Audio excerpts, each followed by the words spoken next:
My belt. Cocaine.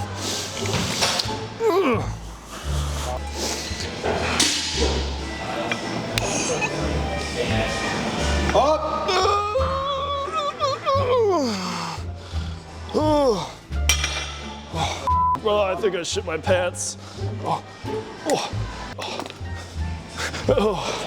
We all know that one guy in the gym who's in the back hitching, and we do not want to be that person. In this video, we are going to talk about the importance of start position, the pull and push cue, and what even is that, and then my #1 accessory for training this cue. By the end of this video, you should be very equipped to have an awesome deadlift. The starting position is the most important position in the deadlift. If we do not optimize our starting position, we will affect the rest of the lift. A lot of people have lockout issues during the deadlift, and it just comes down to a fact that they have a poor starting position. It is our goal to optimize this as much as possible. The better we get this position, the better the lift is going to be. The right deadlift starting position brings our hips closer to the bar, gets our lats as tight as possible, and our shoulders in the perfect position. You won't be able to effectively use all your muscles if you don't have a well set up start position.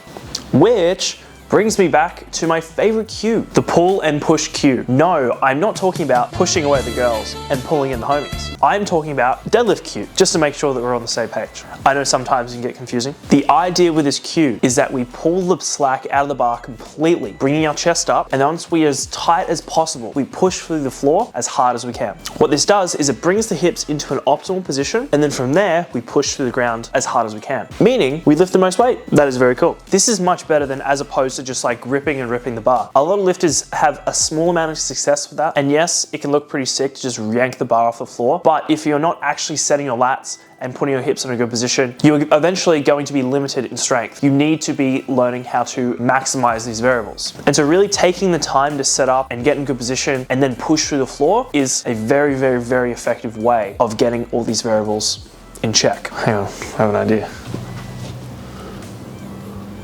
But Ashton, I don't even know how to pull this cue. What is your favorite accessory for this particular cue? Well, thank you for asking. It is the pause deadlift. The pause deadlift is the perfect accessory for training this position. And why, may you ask? The reason is, when you hold the bar just off the floor, you are forced to be as strong and as tight as possible.